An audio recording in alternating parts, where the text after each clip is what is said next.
अपनी तरफ से ट्विटर पर सफाई दी, जिसे हम आप तक पहुंचा रहे हैं और लगातार चैनल पर दिखा भी रहे हैं। और यशवंत देशमुख चाहें तो हमारे चैनल पर आकर इंटरव्यू देना चाहें, बात कहनी चाहें तो उसका भी स्वागत हम करेंगे। अब हम बात करते हैं उर्मिलेश जी, मैं मूर्ख हूं एकदम, मुझे समझ में नहीं आता है कि रफू और पैबंद में क्या फर्क होता है। एक तो आप मुझे वो समझाइए, और दूसरा मुझे ये भी समझ में नहीं आ रहा कि 3% ऑफ मार्जिन ऑफ एरर अगर है, उसको अगर मैं 5% ऑफ मार्जिन ऑफ एरर करता हूं तो उससे सीटों में कितना फेरबदल हो सकता है, ये जरा आप समझाइए। देखिए, ये तो आपकी कौशल है कि आप कह रहे हैं कि हम नहीं समझते, मूर्ख हैं। लेकिन जो लोग आपका चैनल देख रहे हैं, चाहे वो देहात में रहते हों, कस्बे में या शहर में, वो सब समझ रहे हैं कि दोनों शब्दों का क्या अर्थ है और उनके पीछे जो मंशा है वो क्या है। लेकिन मैं उस पर नहीं जाऊंगा विनोद। मैं ये कह रहा हूं कि पत्रकारिता की विश्वसनीयता की हम बात करते हैं, हम मीडिया की स्वतंत्रता की बात करते हैं, हम कहते हैं कि अभिव्यक्ति की आज़ादी का सबसे बड़ा मंच है, चौथा स्तंभ है। आखिर ये जो दौर है जिसमें अभी कुरैशी साहब ने आपसे कहा कि वो बार बार कहते हैं कि अधिसूचना की जारी होने के बाद कम से कम ओपिनियन पोल बंद किया जाए, ये क्यों नहीं बंद हो रहा है? क्योंकि हमने जैसे पहले कहा कि इस तरह के ओपिनियन पोल ओपिनियन का निर्माण करते हैं, सर्वे नहीं करते। दूसरी बात जो एक मैं कह रहा हूं, जो शायद बहुत लोगों को लगे कि ये क्यों कह रहे हैं, मुझे लगता है कि पिछले 15-20 सालों में जब से चुनावी सर्वेक्षणों की बहार आई है, पत्रकारिता में, जर्नलिज्म में चुनाव रिपोर्टिंग खत्म हो गई है। लोगों का ग्रासरूट लेवल पर जाना, कस्बों में जाना, शहरों में जाना, उस वक्त जनता का, आम लोगों का समस्याओं से पत्रकारिता और मीडिया के लोगों के बीच एक संवाद होता था और उसके मुतालिक खबरें आती थीं। इस चुनावी सर्वेक्षणों ने पूरे मीडिया में चुनाव रिपोर्टिंग का स्वाहा कर दिया है, ये एक बड़ा खतरा है।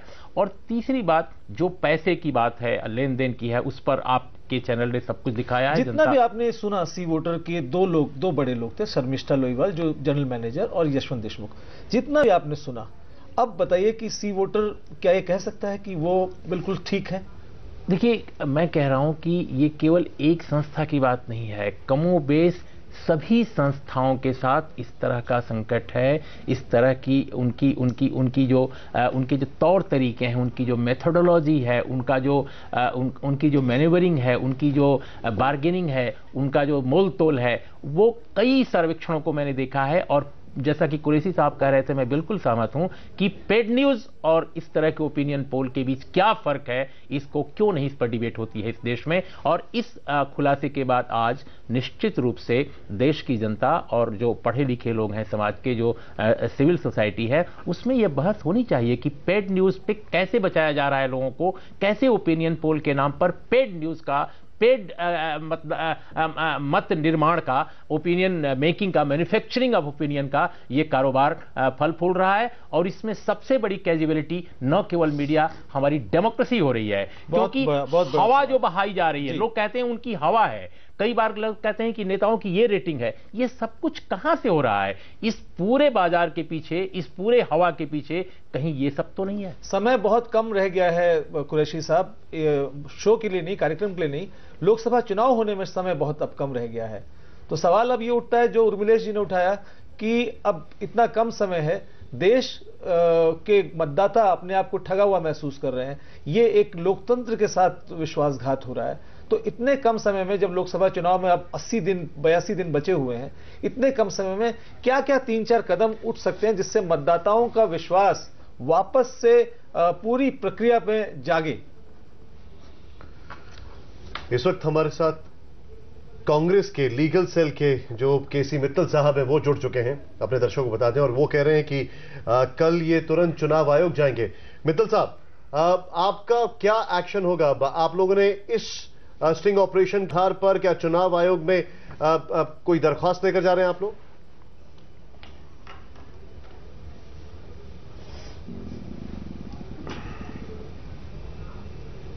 मैं उससे पहले आपको 2 बात कहना चाह रहा हूं जी।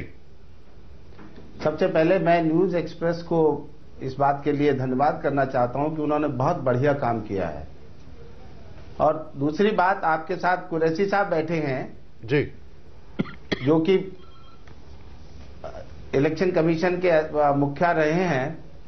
मैं कुरैशी साहब का भी धन्यवाद करना चाह रहा हूं और मौजूदा इलेक्शन कमीशन जितने भी हैं उन सबका भी धन्यवाद करना चाह रहा हूं कि 1998 से इलेक्शन कमीशन का ये कंसिस्टेंट स्टैंड रहा है कि ओपिनियन पोल बैन होना चाहिए।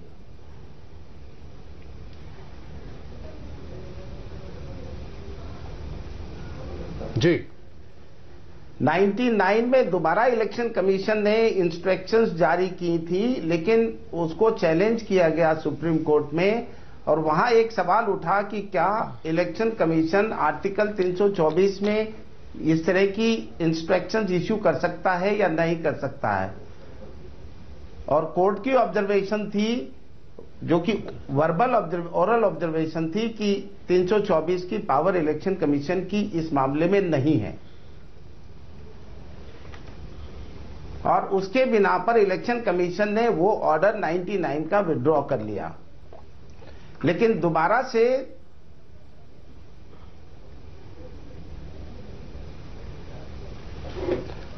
से सुप्रीम कोर्ट में एक रिट लगी और उस रिट में सुप्रीम कोर्ट ने ऑर्डर किया। सर ये पूरा इतिहास सबको पता है, हम आपसे सिर्फ ये जानना चाह रहे थे कि क्या कांग्रेस पार्टी मजबूती से कल और या वो आने वाले ऑर्डर है वक्त में, क्या कांग्रेस पार्टी मजबूती से आने वाले वक्त में ओपिनियन पोल्स को लेकर के अपनी क्या ओपिनियन रखने वाली है?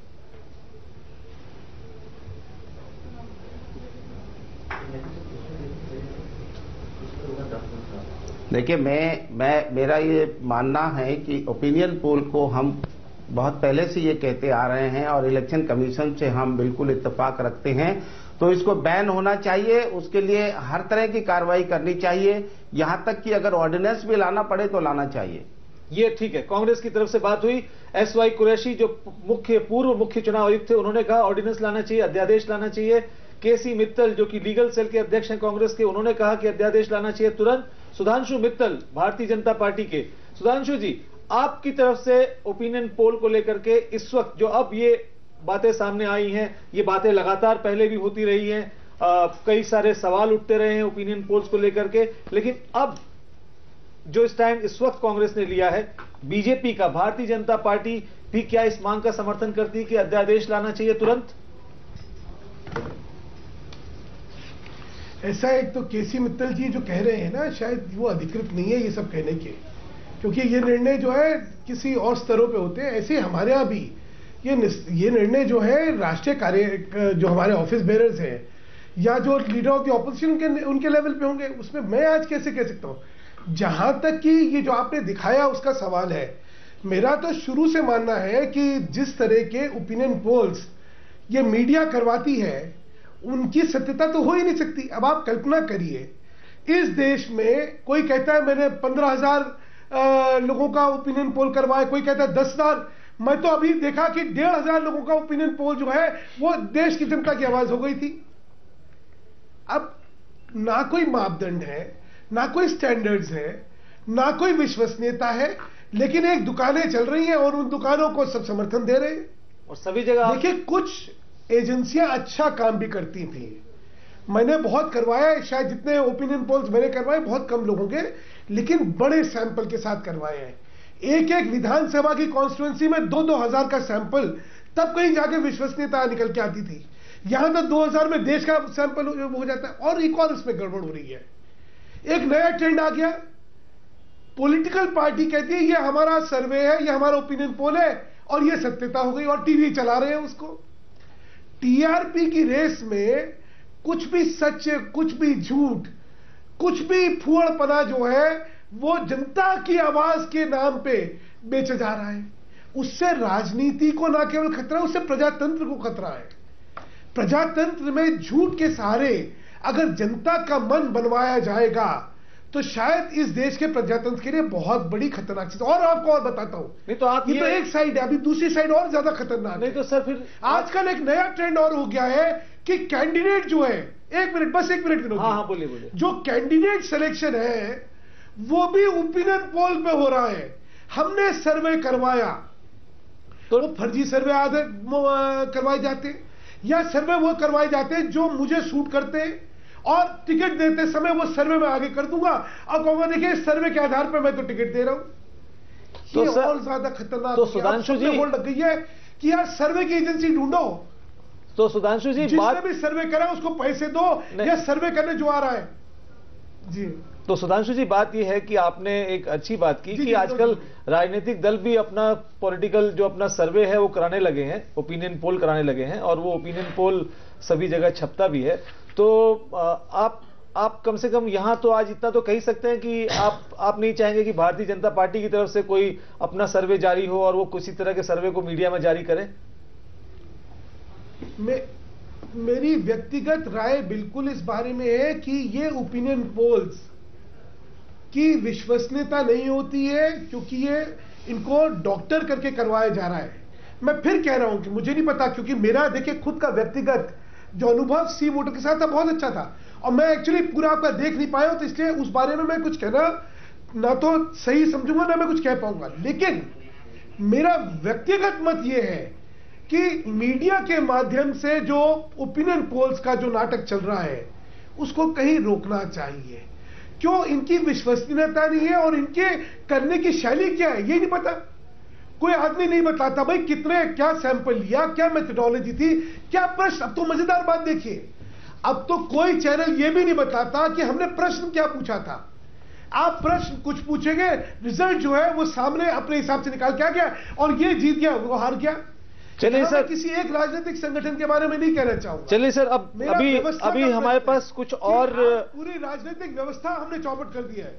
जी सुधांशु जी, इस पर हम वापस लौटते हैं। अभी हमारे पास कुछ और ओपिनियन पोल एजेंसियों के बारे में जानकारी है, हम आगे बढ़ते हैं। ऑपरेशन प्राइम मिनिस्टर में अब हम बात करते हैं एक ऐसी कंपनी की जिसका दावा है कि वो देश की बड़ी एजेंसी के जरिए शुरुआती दौर में ही आंकड़ों का ऐसा मैनिपुलेशन कर सकती है कि बिना दबाव, बिना पैसे के देश के सभी अखबारों और टीवी चैनलों में किसी भी पार्टी के पक्ष में पहले से फिक्स आंकड़े चलवाए जा सकते हैं। मतलब ये ओपिनियन पोल की जड़ में मिलावट का दावा हो रहा है।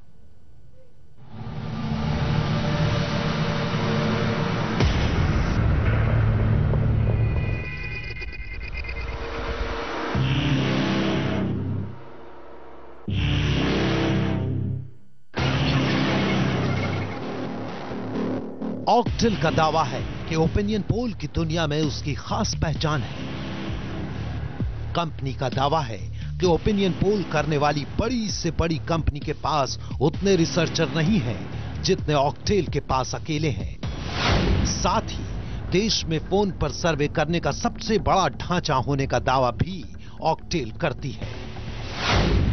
पर इस कंपनी ने आज तक अपने नाम से कोई ओपिनियन पोल नहीं किया है, बल्कि ऑक्टेल देश की नामी और बड़ी ओपिनियन पोल एजेंसीज के लिए फील्ड सर्वे करने और रिपोर्ट तैयार करने का काम करती है। फिलहाल लोकसभा चुनाव के लिए ऑक्टेल हरियाणा और पूर्वी उत्तर प्रदेश में सर्वे कर रही है, जो देश की दो बड़ी प्रसिद्ध ओपिनियन पोल कंपनियों में इस्तेमाल किया जाएगा। कंपनी का हेड ऑफिस नोएडा में है। पता है C223 सेक्टर 10। कंपनी के डायरेक्टर मोहम्मद सऊद आलम है। ये कंपनी के बिजनेस और स्ट्रेटजी के भी प्रमुख हैं। मोहम्मद सऊद से news express undercover reporter media management company के प्रतिनिधि बनकर मिले। सीधा सवाल किया कि हमारी पार्टी को सर्वे में झूठी बढ़त चाहिए। उनका जो वो है जो बाकी सर्वे पोल्स इनके लिए दिखा रहे हैं, ठीक है, उससे आपको ज्यादा दिखाना होगा ताकि हम उस चीज को सेल करें। तो चाहिए तो नहीं ना, इंटरव्यू लेना पड़ेगा। नहीं अभी तो अच्छा, ताकि हम पॉइंट पे आए। हाँ, ताकि हम उसको ब्रांड कर पाए और हम उसको सेल कर पाए। मतलब फेक डाटा क्रिएट करना है? नहीं, फेक डाटा नहीं, आप ओरिजिनल करिए 2, 4, 5 सीट आप उनको, ताकि आपके भी रिपोर्ट की फिजिबिलिटी बनी रहे। ऐसा तो नहीं है कि कोई अगर 20 दे रहा है तो आप 100 दे देंगे। That is not possible. I will not go against the things in not of the research. No, ये हम नहीं कह रहे हैं। जहां पे close price, meaning I know that, मैं देखिए ये कर सकता हूँ कि चारों मैं रेस दे दूंगा, ठीक है, कि 5 से 10 सीट है या 10 से 25 है, ठीक है, इस टाइप से काम कर रहा हूँ मैं। बाकी बट आप मुझे बोलोगे कि बिल्कुल ऐसा दिखा दो जो अनरियलिस्टिक फिगर हो। नो अनरियलिस्टिक तो फिर ही नहीं रहेगा ना। ऑक्टल के मोहम्मद सऊद पर्दे के पीछे रहते हैं, पर रिसर्च उनकी ताकत है। देश की बड़ी नामी सर्वे कंपनी उनसे काम करवाती है, इसीलिए मोहम्मद सऊद की कंपनी वो करती है जो कोई नहीं कर पाता। उनको टॉप पे रखना है ना, उनको टॉप पे रखना है, चाहे 2 सीट से आगे रखूं चाहे 5 सीट से आगे रखूं, दैट कैन बी डन। तो उसी चीज को तो हम सेल करेंगे, हम ब्रांड तो उसी चीज को करेंगे ना। ठीक है, बट आप मुझे ये बोलेंगे ना कि आप हम खुद ही मना कर रहे हैं कि आप 60 मत करिए, आप 40 मत करिए। वो मैं नहीं कर पाऊंगा, बट आप लेकिन टॉपिक रहना है, उस टाइप की फिगर्स आ जाएंगी। ओपिनियन पोल के आंकड़े ऊपर नीचे होंगे, पर कागज पर उसके निशान नहीं होंगे। यह है देश में लोगों का विश्वास लूटने वाले ओपिनियन पोल का सच। जो बड़ी बात सामने आई वो ये कि ऑक्टल 2 से 5 सीट बढ़ाने को राजी है। किसी राजनीतिक दल को सीटों की पायदान में नीचे से ऊपर लाने को राजी है, पर इसके लिए उसे चाहिए पैसा। पेमेंट टर्म्स आप बताइए कैसे हो? Payment 90% advance. No 60% advance. Political survey में 90% ही होती है। 60 आप किसी पे चले जाओ। नहीं 60 किसी के पास चले जाओ 60 100% लेते हैं ना। 60 मैंने 90, क्योंकि पॉलिटिकल नेताओं का प्रॉब्लम ये होती है, एक बार पेमेंट तो कर देते हैं। अरे सर, पेपर पे हमारा आपसे एग्रीमेंट है ना, आप हमको पकड़िए। आप डायरेक्ट पॉलिटिशियन को जानते नहीं है, हम आपसे लीगल पेपर पे। आप पेमेंट कैसे करोगे? आप वाइट में तो करोगे नहीं इसकी पेमेंट। नहीं, हम वाइट में नहीं करेंगे, मुझे पता है। हम ब्लैक में करेंगे। तो फिर पेपर का क्या वैल्यू रहेगी ये बताओ। नहीं तो थोड़ा बहुत पार्ट तो हम दिखाएंगे ना वाइट में, थोड़ा बहुत पार्ट तो हम दिखाएंगे। व्यू जनरेट करोगे? व्यू जनरेट नहीं करेंगे।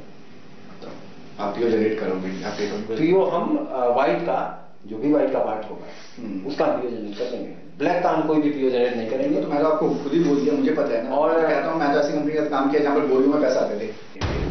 ऑक्टल से हुई बातचीत में जो बातें सामने आई उनमें खास है पॉलिटिकल सौदों में पैसा डूबने की गारंटी है।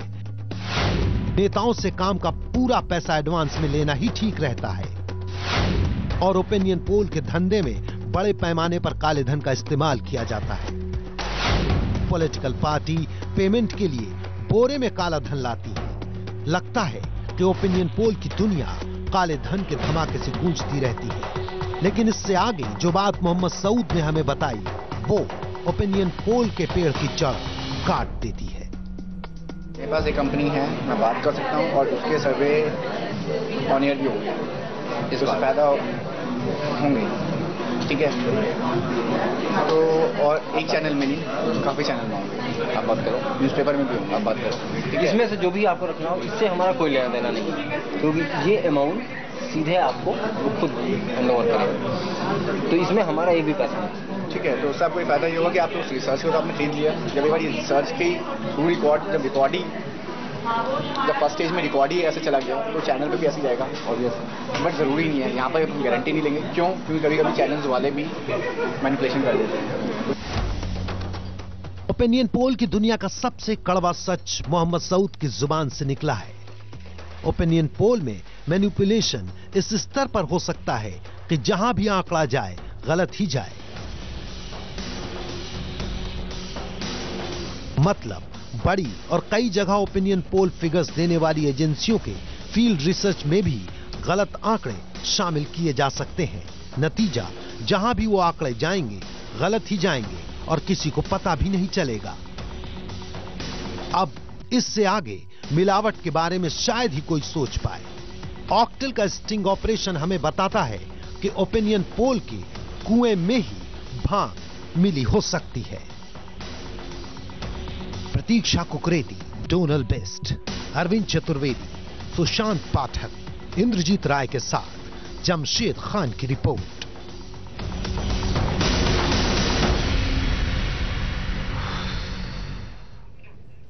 मैं धन्यवाद करना चाहूंगा अपने 7 रिपोर्टर्स का, प्रतीक्षा कुकरेती, डोनल बिस्ट, इंद्रजीत राय, जमशेद खान, सुशांत पाठक, संजीव कुमार सिंह और अरविंद चतुर्वेदी। ये इन लोगों की पिछले 1-1.25 महीने की मेहनत का नतीजा है कि आज आप ऑपरेशन प्राइम मिनिस्टर देख रहे हैं। बहुत गंभीर सवाल इस खुलासे से इस इन्वेस्टिगेशन सामने आए हैं। हमारे साथ अब जुड़े हैं न्यूज़ एक्सप्रेस के कंसल्टिंग एडिटर सतीश कुमार सिंह।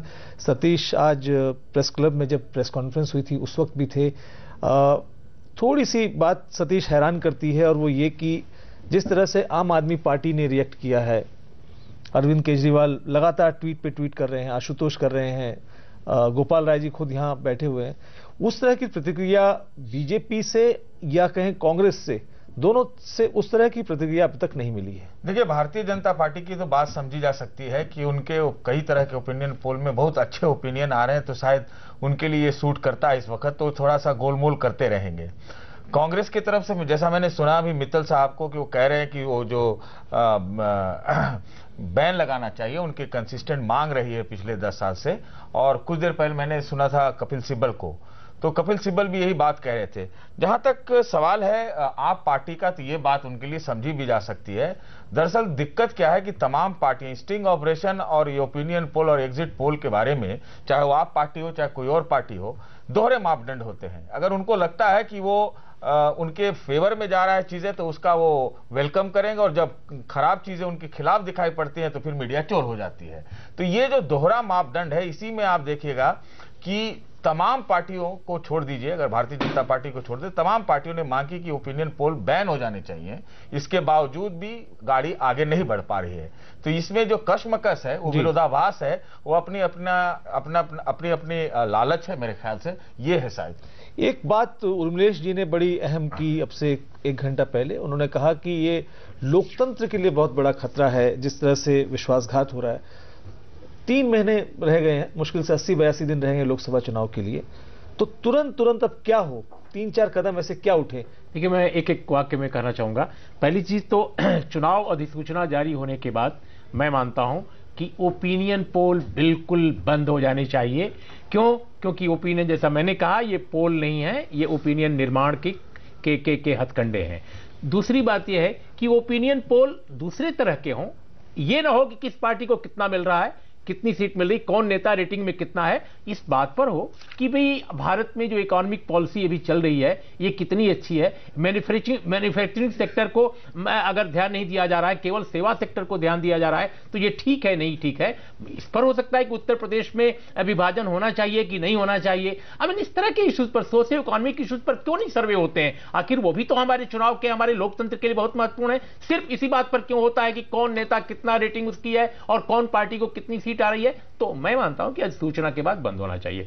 जो लोग कहते हैं कि यह व्यक्ति की आजादी का प्रश्न है, मैं इससे बिल्कुल सहमत नहीं हूं। चाहे वो जितने बड़े संपादक हों, जितने बड़े बुद्धिजीवी हों, कि ये, अरे भाई, व्यक्ति की आजादी का ये प्रश्न है, तो भारत के मीडिया में 2.3% से ज्यादा इस देश में रूरल डेवलपमेंट और एग्रीकल्चर की खबरें छपती क्यों नहीं है? इस देश में दलितों के सवाल, हरियाणा में बलात्कार होता है 32 दलित महिलाओं का, दिल्ली के बिल्कुल बगल में है, वो खबर छपती क्यों नहीं है? अभिव्यक्ति की आजादी एक फिजूल का तर्क है। सिर्फ इस तरह के हथकंडों को डिफेंड करने के लिए अभिव्यक्ति की आजादी बहुत बड़ी चीज है। ओपिनियन पोल तक इसको सीमित नहीं किया जाना चाहिए। तीसरी बात कि मैं मानता हूं भाई आप जैसे कह रहे हैं कि कौन पार्टियां, मैं कह रहा हूं कि सभी, अभी मित्तल साहब ने कहा कांग्रेस का स्टैंड है कि ओपिनियन पोल नहीं होना चाहिए सूचना जारी होने के बाद। बीजेपी ने भी 2004 में ऑफिशियली यही स्टैंड लिया था, जिसमें सभी बड़े नेता उस पार्टी के मौजूद थे। सुधांशु मित्तल जी कह रहे हैं कि उनके बड़े नेताओं को फैसला करना है। सीपीएम कह चुकी है, सीपीआई कह चुकी है, शरद यादव कह चुके हैं, आरजेडी कह चुकी है। तो फिर आखिर ये ओपिनियन पोल, कौन ऐसी ब्रह्मांड में शक्ति है कि भारत के लिए ओपिनियन पोल को फ्री किए हुए है? कौन? बाजार तो नहीं है, इसके पीछे और कौन लोग हैं, ये देखा जाना चाहिए। मेरा ये मानना है, जैसा आपने आज दिखाया है, इससे आंख खुलनी चाहिए लोकतंत्र के जो भी जिम्मेदार लोग अपने को कहते हैं। ठीक है, आगे बढ़ते हैं। विनोद जी, मैं कुछ कहना चाहता हूं। जी उर्मिलेश जी बोलिए सर। सुधांशु जी बोलिए सर। विनोद जी, अगर आप इजाजत, पहली बात तो अभी मैंने जो देखा उसके बाद, मैं अगर इजाजत दें तो मैं कुछ कहना फिर आपको एक बार मैं दोबारा बधाई देना चाहता हूं जी। आपने हिंदुस्तान के प्रजातंत्र को बचाने के लिए एक बहुत महत्वपूर्ण काम करा है, और आपकी और आपकी टीम को हार्दिक बधाई। आपको राजनीति की तरफ से मैं शुक्रिया अदा करना चाहता हूं, और कहूंगा कि अगर कोई सम्मान मैं दे सकता तो आपको देता, कि देश की प्रजातंत्र की रक्षा के लिए आपने इतना बड़ा, ये जो फर्जीवाड़ा चल रहा था, उसको आपने जनता के सामने लाके रखा है। धन्यवाद सर। गंभीर प्रश्न ये है कि अब क्या, अब क्या? जी जी बिल्कुल यही सवाल है। इस बुराई को और इस बुराई की मक्कारी को देखते हुए अब जो है एक बिल्कुल फिट केस बनता है कि ओपिनियन पोल्स जो है वो बैन होने चाहिए, और अगर होने भी हैं तो उनके कम से कम न्यूनतम मापदंड जो है वो तय जरूर होने चाहिए कि अगर कोई ओपिनियन पोल दिखाया जाएगा, जैसे मैंने आपको बताया योगेंद्र यादव जी कहते हैं मैंने करवाए और मेरी 48 सीटें आ रही हैं और ये रहा वो डेटा। अच्छा, अभी तक तो चोरी छुपा रहता था, तो डकैती करके सामने आप जो है जनता को ओपिनियन पोल के नाम पर गुमराह कर रहे थे।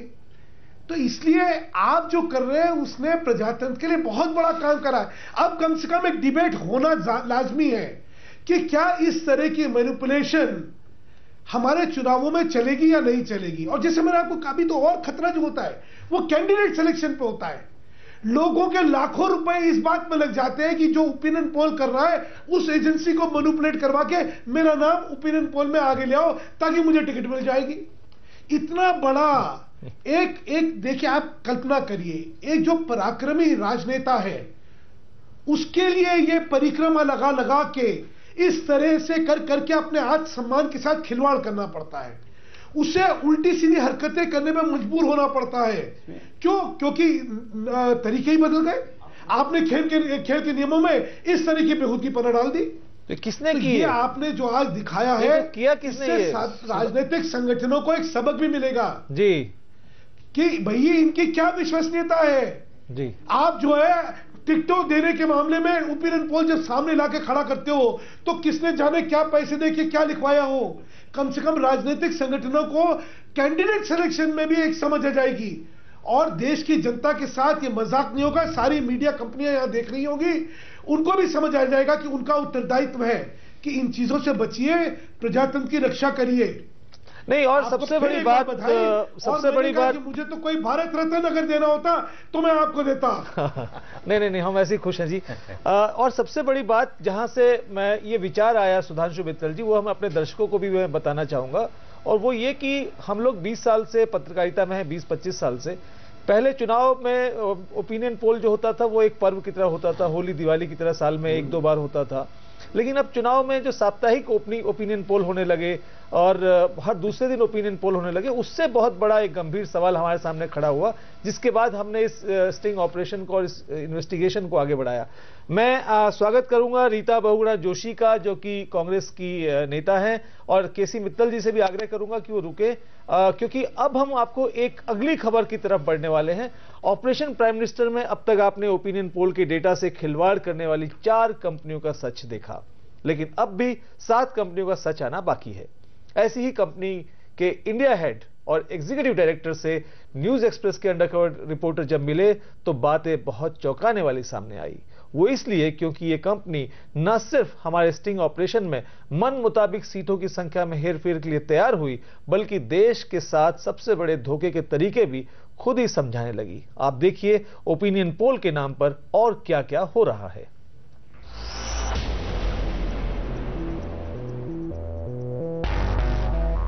कंपनी इप्सॉस इंडिया, काम सर्वे करना।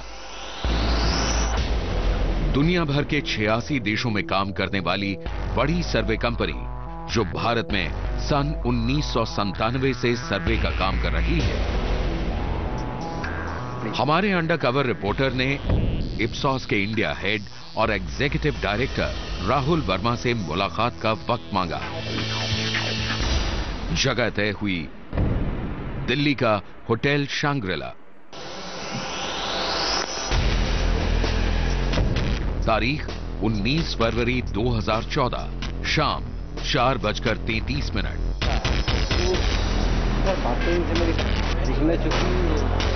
राहुल वर्मा से न्यूज एक्सप्रेस के अंडरकवर रिपोर्टर इंद्रजीत की ये दूसरी मुलाकात थी। रिपोर्टर ने उन्हें बताया कि वे एक पॉलिटिकल पार्टी के लिए मीडिया मैनेज करते हैं।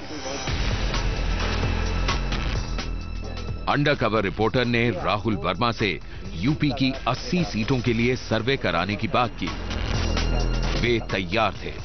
रिपोर्टर ने बताया कि उनकी राजनीतिक पार्टी सर्वे की रिपोर्ट को अपने मन मुताबिक बनवाना चाहती है और उस सर्वे को मीडिया में दिखाकर उत्तर प्रदेश में अपनी लहर दिखाना चाहती है। राहुल वर्मा हमारे साथ बातचीत को तैयार हो गए।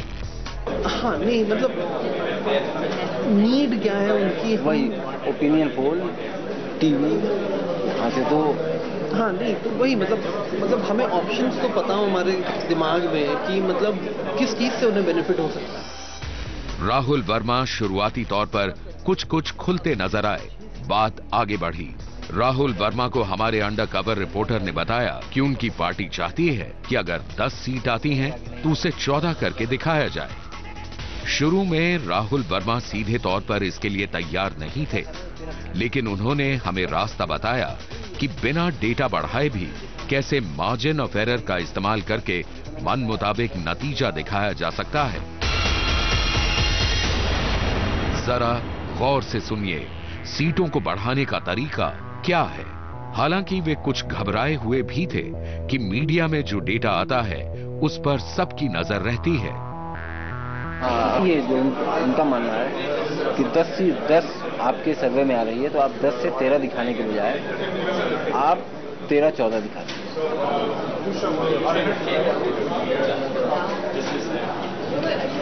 ये उनका कहना है।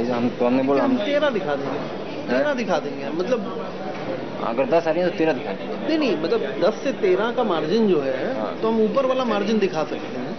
नहीं उनका यही कहना है कि 10 से, ये तो मैंने बताया कि 10 से 13 वो रेंज आपको दे देंगे। उन्होंने कहा इसमें क्या नहीं हम 13 बोल देंगे, 13 बोल देंगे, 10 से 13 नहीं बोल करके। हाँ 13 बोल देंगे। अब इनकी 13 सीटें आ रही हैं। हाँ देखिए लेकिन रेंज फिर भी थोड़ी देनी पड़ेगी ना, 1-2 कि 13-14 आ रही हैं या 13 से 15 के बीच में आ रही है। हम मतलब 12-13 कर देते हैं। देखिए कई बार क्या होता है मीडिया का डेटा कोई भी मांग सकता है।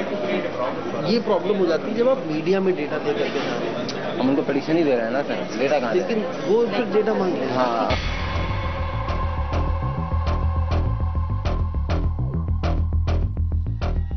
राहुल वर्मा के साथ न्यूज एक्सप्रेस के अंडर कवर रिपोर्टर की मुलाकात में अब तक 4 बड़ी बातें सामने आ चुकी थी। इप्सॉस इंडिया हमारी मदद तो करना चाहती थी, लेकिन अपनी कुछ शर्तों के साथ। इसके साथ ही वो मार्जिन ऑफ एरर का इस्तेमाल कर हमें मदद देने वाले आंकड़े दिखाने को तैयार हो गए। हमारे मन मुताबिक 10 सीट को 13 सीट बताने पर उस कंपनी को कोई ऐतराज नहीं था। इप्सॉस इंडिया बीच का मार्जिन न लेकर ऊपरी लिमिट को सीट के तौर पर दिखाने को भी तैयार थी। लेकिन इतना कुछ होने के बाद भी वो खुलासा सामने नहीं आया था जो हम जानना चाहते थे। राहुल वर्मा से हमने फिर कहा कि हमें सीटों को और बढ़ाना हो तो क्या हो सकता है। जवाब सुनकर चौंक जाएंगे आप। अब आप सुनिए, ओपिनियन पोल में आई 10 सीटों को कैसे 18 तक पहुंचाया जा सकता है। इतना ही नहीं, कैसे ये ओपिनियन पोल करने वाले मान लेते हैं कि आम जनता तो बेवकूफ है। एक चीज बताइए, मेरी बात सुनिए। अब 1% के मार्जिन में मैंने 200 आदमी वहां पे अगर लिए, 200 आदमी क्या करता है, मुझे 3% का मार्जिन देता है। ठीक है, 3% के मार्जिन में यहाँ पे कोई भी पार्टी जीत सकती है। तो हम आपका भी नाम दे सकते हैं, हम इनका भी नाम दे सकते हैं, या हम कह सकते हैं यहाँ पे मार्जिन जो है बहुत लो है। तो अगर हम, तो वो आप मुझ पे छोड़िए। अगर हम कहते हैं साहब मार्जिन ऑफ एरर ऐसे हैं और उस मार्जिन ऑफ एरर को अगर हम कंसीडर करते हैं तो आपकी 5 सीटें हम यहाँ से यहाँ डाल सकते हैं। बस हम स्टैटिस्टिकल मार्जिन ऑफ एरर साथ में उसके ऐड कर देंगे और कोई बात नहीं। ठीक है, जो किसी के नहीं समझ में आएगा। मार्जिन ऑफ एरर यूपी की जनता को किसको समझ में आएगा? वो तो यही देखेगा 18 सीटें, जो किसी के नहीं समझ में आएगा। मार्जिन ऑफ एरर यूपी की जनता को किसको समझ में आएगा? वो तो यही देखेगा 18 सीटें। हाँ है ना। मैं तो उससे बस ये कह रहा हूँ साहब 3% मार्जिन ऑफ एरर में 18 सीटें आपकी बैठी हैं, भले ही वो 12 हो। बस मैं मार्जिन ऑफ एरर बोलूंगा और कोई। ठीक है। एक दूसरी क्या है, 5 सीटें जो हैं वो फेंस पे बैठी हैं, वो मैंने आपको दे दी और वो चीज मैंने मीडिया में दे दी। तो जो अगर मैंने आपको 13 सीटें दी हैं उनको मैंने 18 सीटें दी। अच्छा, जो एक्चुअल रिपोर्ट आप हमें देंगे उसमें वो 13 सीटों का 13 सीटों का, और जो मीडिया में जाएगी वो 18 3% के मार्जिन पे। अच्छा, आपको हम क्या है, आपको हम बताएंगे कि साहब आप 10 पे भी हो, 13 पे भी हो, और हो सकता है 18 पे भी जा सकते हो अगर यहाँ पे आपने ये चीजें ठीक कर दी। क्योंकि 1% के मार्जिन में आप किधर कहीं भी हिल सकते हो, वो तो आप लोग जानते ही हैं। इप्सॉस के इंडिया हेड राहुल वर्मा अब तक मार्जिन ऑफ एरर के सहारे डेटा से छेड़छाड़ करने को तैयार हो गए थे। साथ ही वे हमें ऐसे रास्ते भी बता रहे थे जिससे हम सीटों के नंबर को अपने अनुसार बढ़ा सकते थे। अब तक जो बात हुई उसके मुताबिक राहुल ने हमें 1 से 2% की मार्जिन पर 5 सीटें बढ़ाने का तरीका बताया। साथ ही वे 3 अलग अलग सीटों की संख्या बताने पर राजी हो गए थे। पहली, वो 10 सीट जो सर्वे के मुताबिक सही है। दूसरी, वो 13 सीट जो सर्वे की ऊपरी लिमिट है। तीसरी, वो 18 सीट जो मार्जिन ऑफ एरर का फायदा उठाकर बढ़ाई जा सकती हैं। सर्वे करने वाली कंपनी इप्सॉस इंडिया हमें 2 तरह के डेटा 13 और 18 सीट देने पर भी राजी हो गई।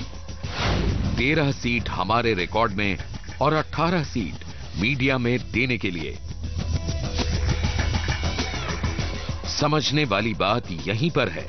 आप खुद सोचिए कि एक राजनीतिक दल को वास्तविकता में सिर्फ 10 सीटें मिल रही हों और वो 18 तक पहुंचा दी जाएं, तो आम जनता उस ओपिनियन पोल को देखकर क्या ओपिनियन बनाएगी? मदद पहुंचाने का पहला तरीका बताने के बाद राहुल अब धीरे धीरे खुलते नजर आए। अब उन्होंने बताया कि किस तरह ओपिनियन पोल के दौरान किए गए सवालों से कैंडिडेट को फायदा हो सकता है और वो फायदा हमें भी मिल सकता है। हम बस केवल 2 तरह से सवाल पूछेंगे। उन 2 तरह में जिसको आपको जहां बेनिफिट होगा वो वाला आपके लिए यूज करेंगे। अच्छा, ये उनके समझ में आएगा। अकेले ढंग से नहीं सवाल पूछेंगे, 2 तरह से सवाल पूछेंगे और दोनों सवाल में हमारा ही फायदा। 2 सवाल में जो भी आपको फायदे वाला होगा वो यूज करेंगे। दोनों हम यूज बिल्कुल साउंड स्ट्रैटेजिकल टेक्निक करेंगे कि कोई भी अगर सवाल पूछेगा तो हम उसे जवाब दे सकते हैं। कि कोई देखिए उसमें नंबर से मत खेलिए। हाँ, नंबर से मत खेलिए। राहुल वर्मा हमें ये भी कह रहे थे कि वे सीधे सीधे नंबर नहीं बढ़ा पाएंगे, लेकिन वे हमारे फेवर वाली प्रोबेबिलिटी गेम की बात हमें समझा रहे थे, जिससे राजनीतिक दल को फायदा हो जाएगा। क्लोज करते हैं, ठीक है? अब आप देख लीजिए, मतलब हमने आपको समझा दिया हम कैसे करेंगे। ठीक है। अरे हमारा तो सीधा मोटिव है ना साहब, बिजनेस का। नहीं, वो हमें पैसा दे रहे हैं, हम उनको फायदा कैसे दें? तो वो हम उनको फायदा दे रहे हैं कि भाई ओरिजिनल आपकी 10 आ रही हैं और हम आपको 12-13 दिखा रहे हैं। हो सकता है हम गलत नहीं दिखा रहे हैं। नहीं, तो हो सकता है उनकी आ जाए, हो सकता है उनकी ना आए, हो सकता है ना आए, हो सकता है कि वो मेजोरिटी में आ जाए, हो सकता है एक को ना आए। गेम तो प्रोबेबिलिटी वाला है ना, तो हम आपके फेवर का प्रोबेबिलिटी गेम खेल रहे हैं। राहुल वर्मा प्रोबेबिलिटी गेम की बात कर रहे हैं। राहुल ने हमें एग्जाम्पल के साथ समझा भी दिया कि प्रोबेबिलिटी गेम से उनका मतलब क्या है। भाई सिक्का अगर आप उछालेंगे तो कायदे से तो 50-50 उछलना है, 50-50 कभी नहीं उछलता। 100 बार उछाइएगा तो वो 45 से 55 के बीच में होता है। हम आपको 55 बोल रहे हैं। और हम चलिए सैंपल साइज बढ़ा देते हैं और सीट हम वही रखते हैं। उसमें भी आपको थोड़ा मार्जिन कॉस्ट वगैरह आपका इंक्रीज हो जाएगा, ठीक है? आपका भी बेनिफिट होगा, हमारा भी बेनिफिट होगा, ठीक है ना? देखिए हम अपना पूरा बेनिफिट कराना चाहेंगे अपने दायरे में बस। हाँ। इप्सॉस इंडिया के हेड राहुल वर्मा हमारे मुताबिक ओपिनियन पोल को मैनिपुलेट करने को तैयार हैं, लेकिन अपने दायरे में रहकर। राहुल वर्मा हमारे लिए सर्वे की ऊपरी लिमिट को सीट में बदलने के लिए तैयार है, जिससे हमें फायदा होगा। राहुल ने हमारे सामने दिल्ली में आम आदमी पार्टी का उदाहरण भी दिया। राहुल वर्मा का दावा है कि आम आदमी पार्टी ने अपने सर्वे की ऊपरी लिमिट को बार बार बोलकर दिल्ली में फायदा उठाया और ऐसे ही राजनीतिक पार्टियां करती हैं सारे खेल। दिल्ली में आप केवल बोल के कि 50%, 45% लोग आपको वोट दे रहे हैं, उसमें कोई डेटा योगेंद्र यादव जी ने साइट पे नहीं डाला। हम लोग गए थे साइट पे, उन्होंने कहा कि आपको साइट पे आना है, आप आ जाइए। हम लोग साइट पे गए, कोई डेटा नहीं मिला, कोई डेटा नहीं मिला। उन्होंने बोला मेल कांटेक्ट करिए, मेल भी हम लोगों ने लिखी, मेल का जवाब नहीं आया। अब यही सवाल है, उन्होंने बोला साहब 44% लोग दिल्ली में हमें वोट देंगे। उन्होंने जो भी सैंपल साइज यूज किया हो सकता है वो 38 आ रहा हो, स्टैटिस्टिकल लिमिट में 44 तक जा रहा हो। उन्होंने 44 आप अपने लिए 44 कर लिया, दूसरों के लिए कम वाला ले लिया। गलत कुछ नहीं है, स्टैटिस्टिक्स ही है वो। लेकिन उन्होंने अपने फेवर वाला कर, उन्होंने अपने फेवर वाला अपने लिए ले लिया। यहीं पे सारा गेम है, यहीं पे सारा गेम।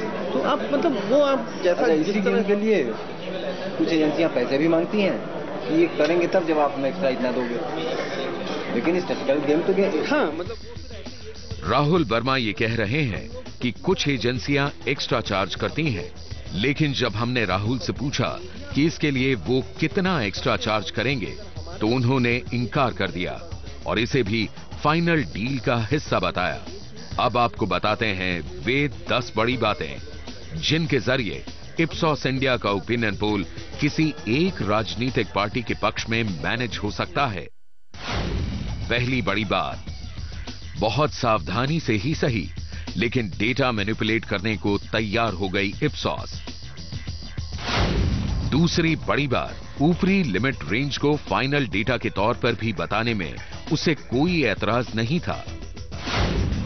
तीसरी बड़ी बात, मार्जिन ऑफ एरर की आड़ में 10 सीटों को 18 तक मैनिपुलेट करने को तैयार थी कंपनी। चौथी बड़ी बात, इप्सॉस सवाल ऐसे पूछने पर राजी थी जिससे राजनीतिक पार्टी को फायदा हो। इसके साथ ही छोटे क्वेश्चनर का इस्तेमाल और छोटे और कम सवाल भी पूछने की बात कही। इप्सॉस इंडिया पार्टी के फेवर में प्रोबेबिलिटी गेम खेलने और 1 से 2% की टाइट मार्जिन में प्रत्याशी को फायदा पहुंचाने पर भी राजी थी। हालांकि उसने ये भी कहा कि वो पूरा फायदा कराएगी लेकिन अपने दायरे में रहकर। मगर अगले ही पल मार्जिन ऑफ एरर की बात करके 2 तरह के डेटा देने पर भी तैयार हो गई। साथ ही उसने दावा किया कि आम आदमी पार्टी ने अपने सर्वे को गलत तरीके से पेश किया। न्यूज एक्सप्रेस के लिए प्रतीक्षा कुकरेती, डोनल बिष्ट, इंद्रजीत राय, अरविंद चतुर्वेदी, सुशांत पाठक और संजीव कुमार सिंह के साथ जमशेद खान की रिपोर्ट।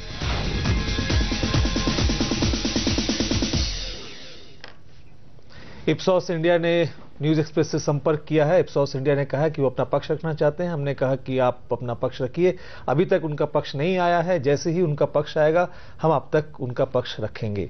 और हमारे साथ जो खास मेहमान जुड़े हैं, उत्तर प्रदेश की पूर्व कांग्रेस अध्यक्ष रीता बहुगुणा जोशी, बीजेपी के सुधांशु मित्तल, आम आदमी पार्टी के दिलीप पांडे, न्यूज एक्सप्रेस के कंसल्टिंग एडिटर सतीश कुमार सिंह, शेष नारायण सिंह वरिष्ठ पत्रकार और केजी सुरेश।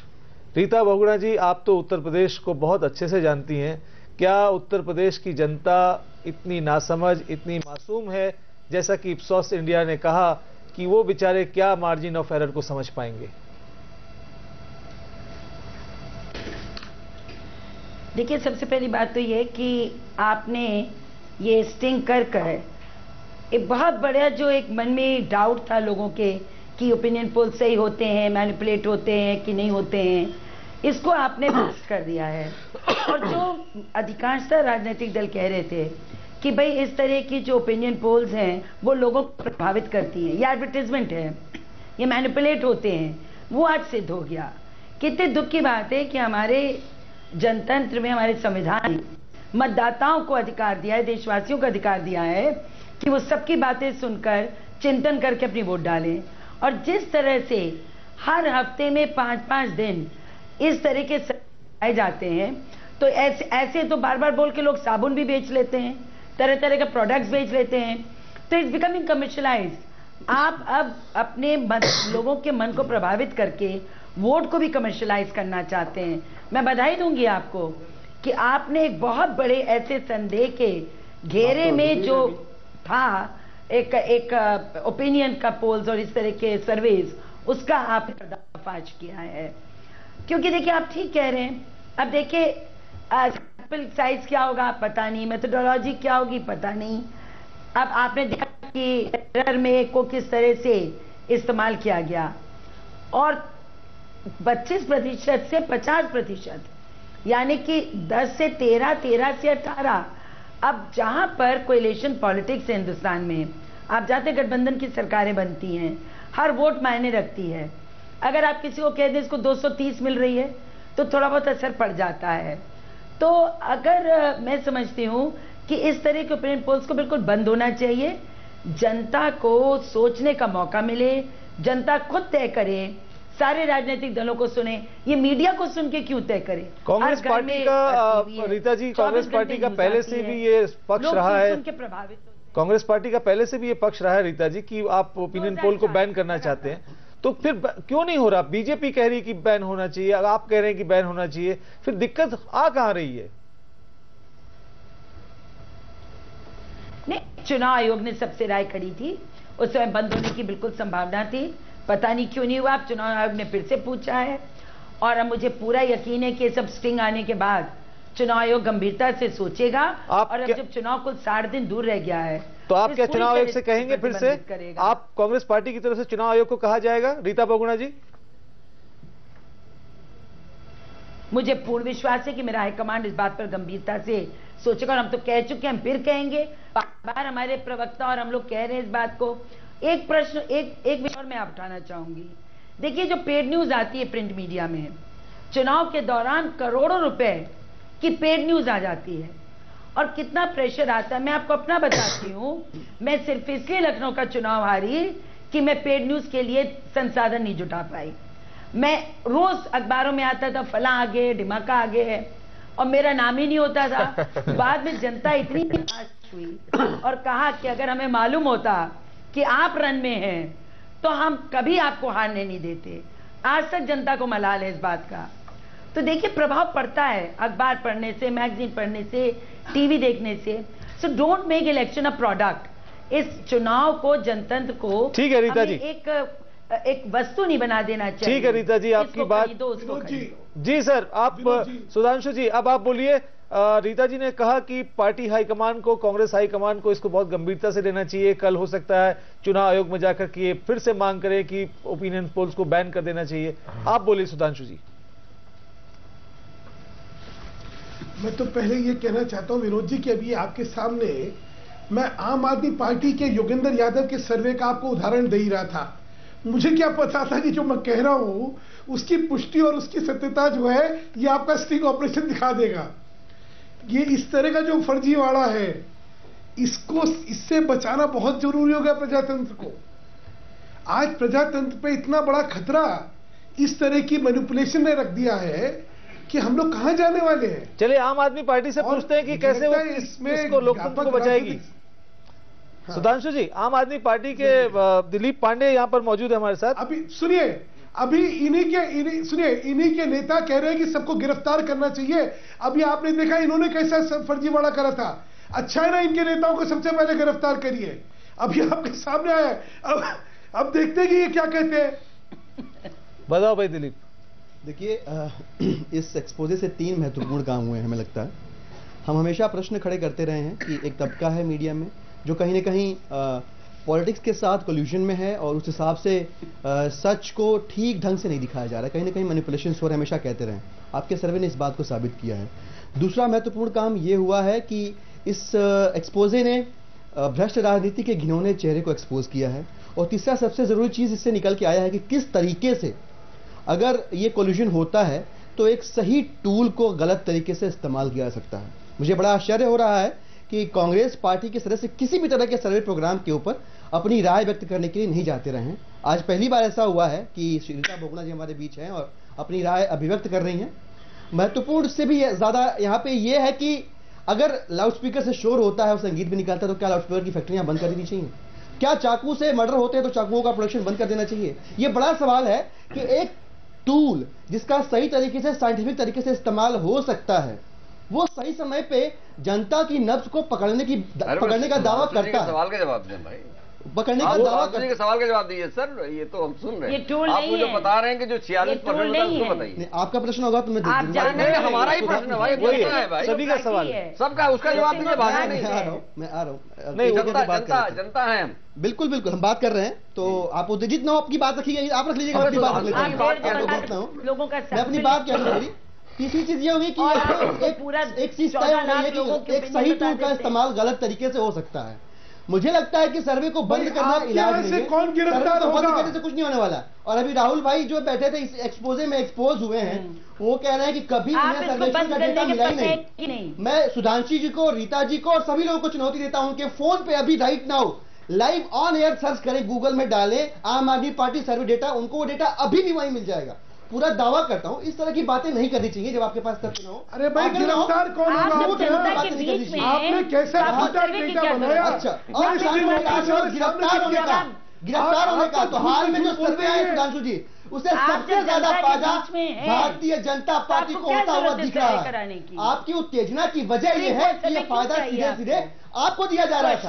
आपको तकलीफ ये है इस बात की कि कहीं को ये ना पूछ ले कि इन सर्वे कराने में जो पैसा लगा है, जो काला धन लगा है, उस काले धन के स्रोत पे आपसे कोई प्रश्न न पूछ ले। जी सर, तकलीफ दरअसल ये है। चलिए सर, बड़ा है यहाँ पे प्रश्न कैसे कराया जा रहा है। अच्छा ये स्पष्ट है कि इसमें सफेद धन लगा। चलो दिलीप, काला धन लगा है, वो काला धन कहाँ से आया है? अंबानी जी ने दिया है, अदानी जी ने दिया है, किसने दिया वो काला धन? दिलीप, कुछ सर्वेओं ने, कुछ ऐसे लफ्फाजों ने मरवा दिया। चलिए सर, रीता जी मैं आपके पास दिक्कत क्या हो गई?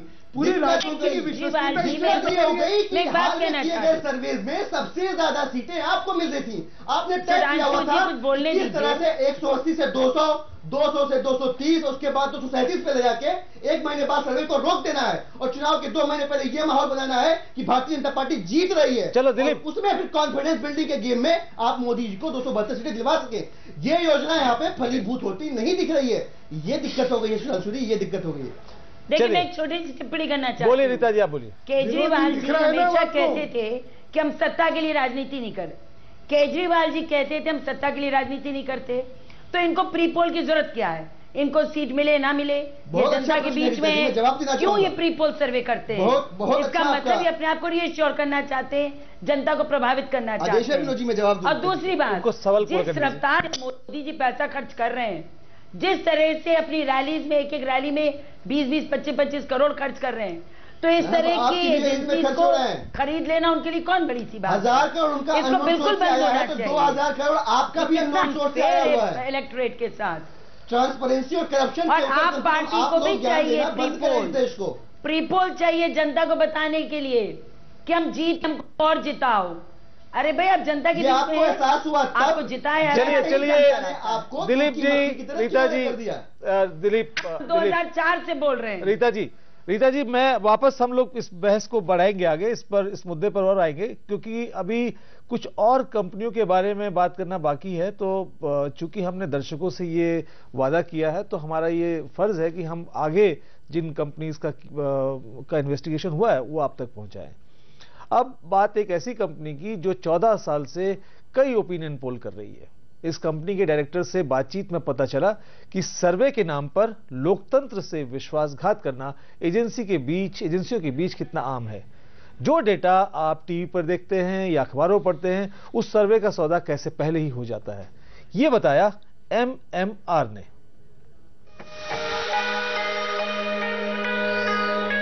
न्यूज एक्सप्रेस के अंडरकवर रिपोर्टर्स की टीम जब ऑपरेशन प्राइम मिनिस्टर के लिए तहकीकात कर रही थी, तो हमें एक और सर्वे कंपनी के बारे में पता चला।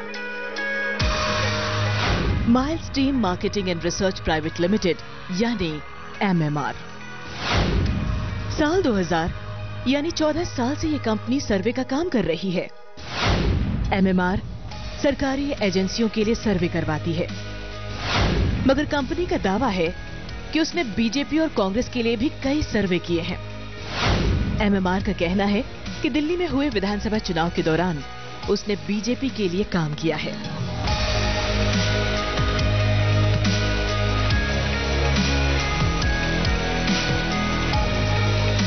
न्यूज एक्सप्रेस के 3 अंडरकवर रिपोर्टर्स ने MMR के डायरेक्टर संजय पांडे को फोन किया।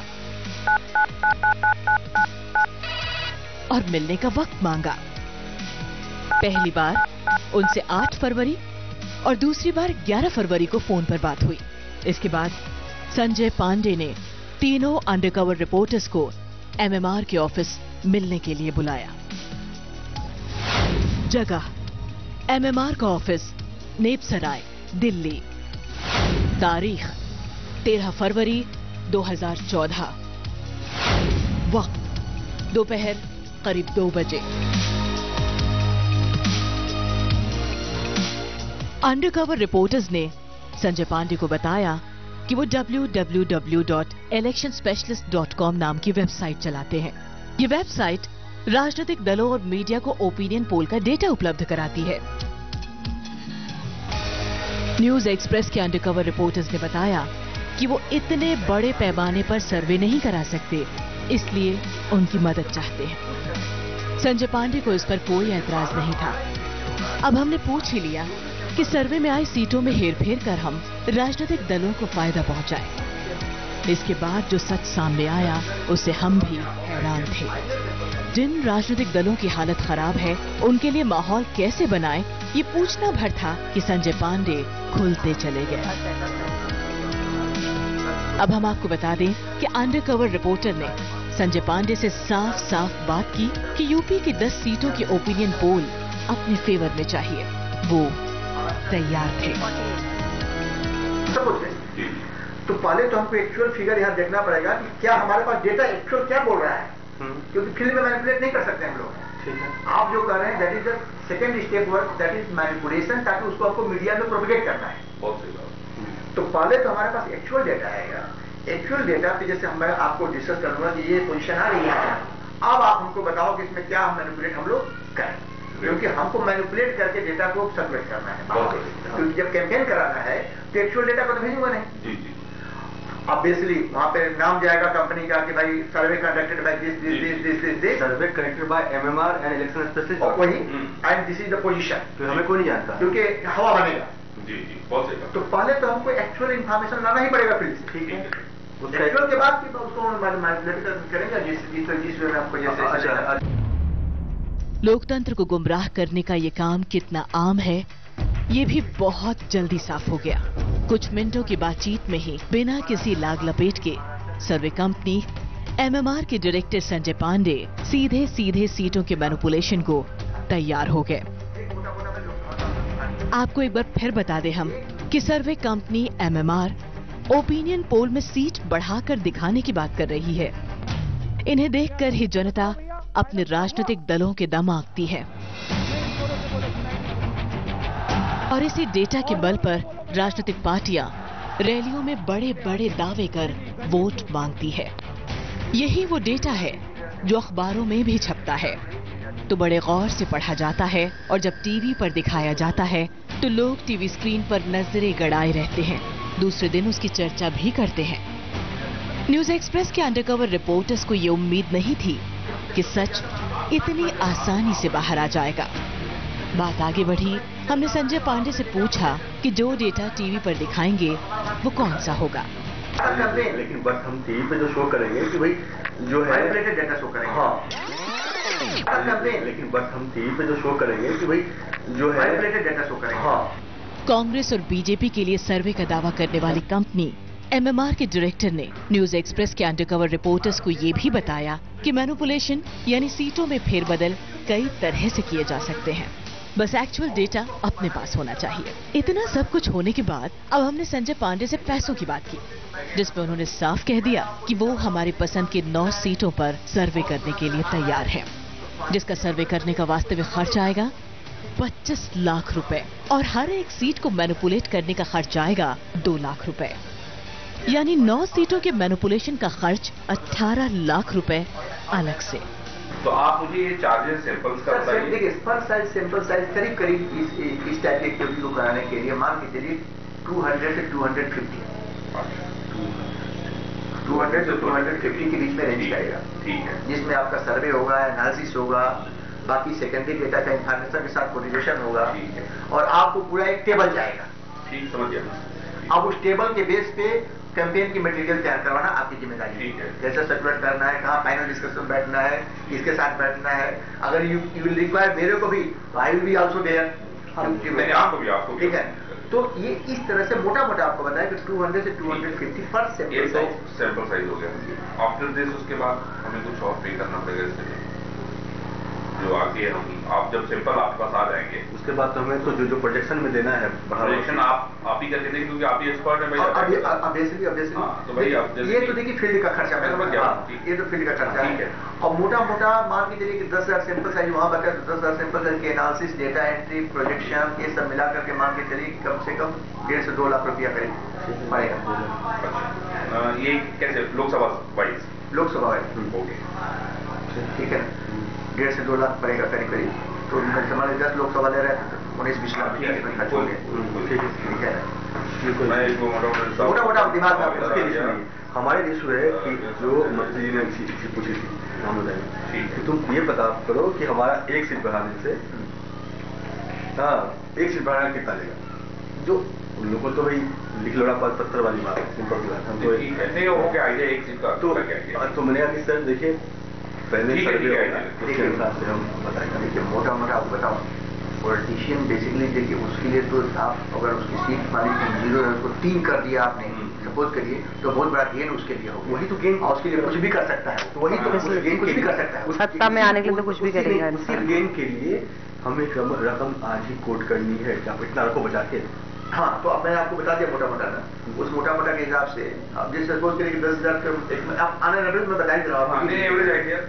अगर सपोज करिए कि 10,000 सैंपल का ईपी का ले रहे हैं, 10,000 मल्टीप्लाई बाय 250 में कर रहा हूँ, 25 लाख सैम्पलिंग का, ठीक है। प्लस 2 लाख रुपए आपने बताया पर कॉन्स्टिट्यूंसी का, दोनों 18 लाख। 18 ये हो गया यूपी का सर, ये 25 रखिए, नहीं 25 तो सर्वे का हो गया, 25 और 18 हो गया ना, 25 और 18 करिए, 33 की बात कर रहा हूँ, 33 लाख 33 लाख आपका लगेगा खर्चा। 33 नहीं, यूपी का 43 लाख, 43 होगा यूपी का, ठीक है ठीक है। नहीं तो हम क्या ये बता सकते हैं उनको कि भैया ठीक है 50 लाख आपको लगेंगे, इसमें आपको रिस्ट्रक्शन आप बताइए, आप 70 लाख बताइए क्या 1 करोड़? मैं जो बता रहा हूं हमको कितना चाहिए? आपको चाहिए 43 में आप सब कुछ कर देंगे। ऑपरेशन प्राइम मिनिस्टर की तहकीकात में बड़ा खुलासा सामने आ चुका था। एमएमआर के डायरेक्टर संजय पांडे ने यूपी के 9 लोकसभा क्षेत्रों में सीटों के हेरफेर के लिए 43 लाख की रकम खुलकर मांग ली थी। संजय पांडे के साथ पैसों की बातचीत में जो बात सामने आई, उसके मुताबिक एमएमआर यूपी की 9 लोकसभा सीट पर ओपिनियन पोल के लिए करीब 10,000 सैंपल इकट्ठा करेगी। हर सैंपल के लिए एमएमआर करीब 250 रुपए चार्ज करने को तैयार हो गई। इस तरह एक्चुअल डेटा इकट्ठा करने के लिए एमएमआर ने मांगे 25 लाख रुपए। साथ ही डेटा मैनिपुलेट करने के लिए एमएमआर ने हर सीट के लिए 2 लाख रुपए मांगे। इस तरह सीटों में हेरफेर के लिए 18 लाख रुपए की डिमांड की एमएमआर ने। आखिरकार 43 लाख रुपए में हमें यूपी की 9 लोकसभा सीटों का ओपिनियन पोल मिल जाता है और इसमें सीटें होती हैं हमारी मर्जी के मुताबिक।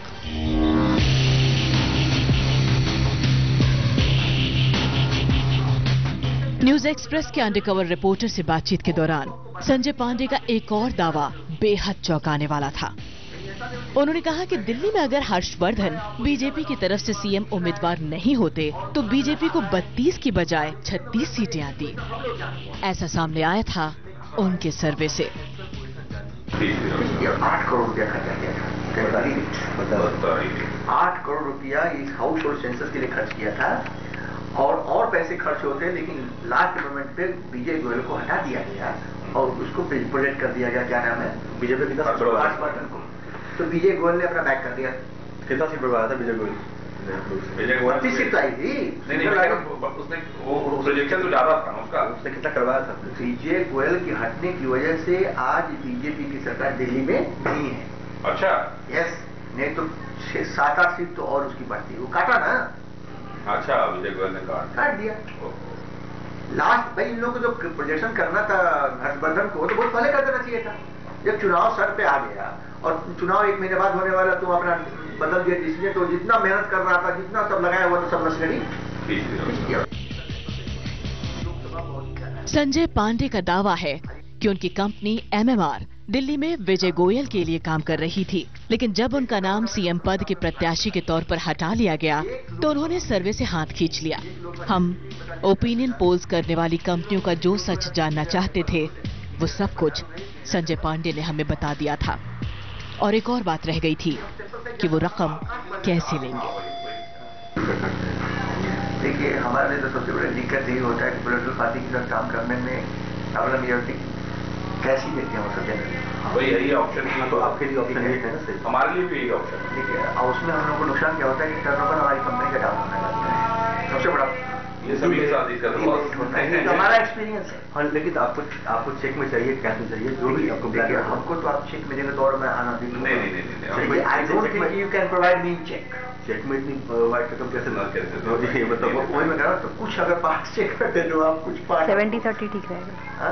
70-30 करके कुछ ऐसा सिस्टम बना लेना ताकि एटलीस्ट मैं भी कुछ शो कर सकूं अपने कंपनी में कि भाई ये सर्वे इतना बड़ा कर रहा हूं मैं, तो भाई आपको कहाँ से कुछ कंपनी शो करना चाहिए ना, रिफ्लेक्ट करना चाहिए ना। केवल खर्चा बुक कर दूं और कहीं से आया फंड सोर्स का पता ही नहीं। यानी बातचीत के आखिर में एमएमआर के director Sanjay Pandey black money भी लेने को तैयार हो गए।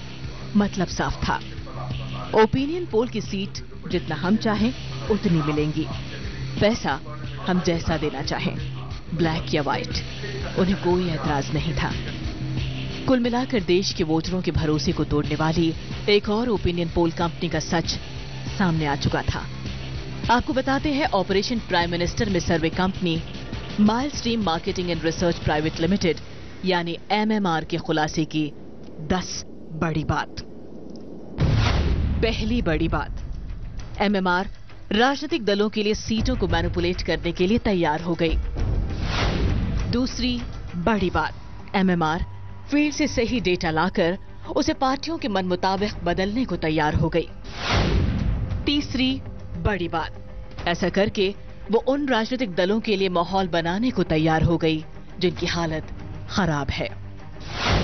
चौथी बड़ी बात, न्यूज चैनल को देने के लिए भी सीटों को मैनिपुलेट करने को तैयार हो गई और चैनल पर भी चर्चा में शामिल होने को राजी। पांचवी बड़ी बात, ओपिनियन पोल की सही सीटों के लिए अलग पैसे और सीटों को बढ़ाने के लिए अलग रेट। छठी बड़ी बात, रकम चेक और कैश दोनों तरीकों से लेने को तैयार। सातवीं बड़ी बात, राजनीतिक दलों के साथ काम करने पर नकद लेने का दावा। आठवीं बड़ी बात, कुछ देर की ही बातचीत के बाद ब्लैक मनी लेने पर भी ऐतराज नहीं। नौवीं बड़ी बात, 70-30 के मोड पर ओपिनियन पोल के लिए पेमेंट लेने पर राजी। और 10वीं बड़ी बात, एमएमआर के डायरेक्टर संजय पांडे का दावा, दिल्ली में विजय गोयल के हटने से बीजेपी को 8 सीटों का नुकसान।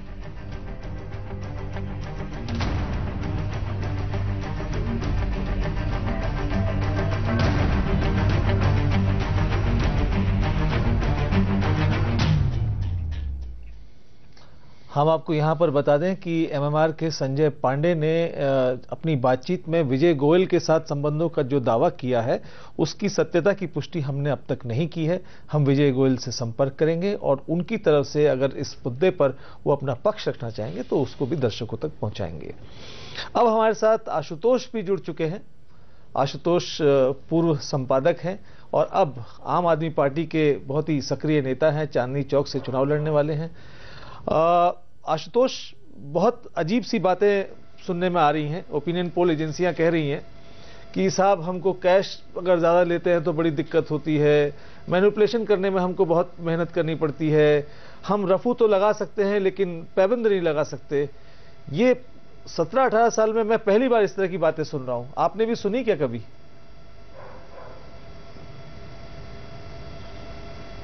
विनोद, ईमानदारी की बात तो ये, सबसे पहले मैं आपको और आपके न्यूज एक्सप्रेस को बधाई देना चाहता हूं क्योंकि जो काम आपने किया है ये भारत के लोकतंत्र को को जिस तरीके से अंदर से खोखला करने की कोशिश ओपिनियन पोल के बहाने की जा रही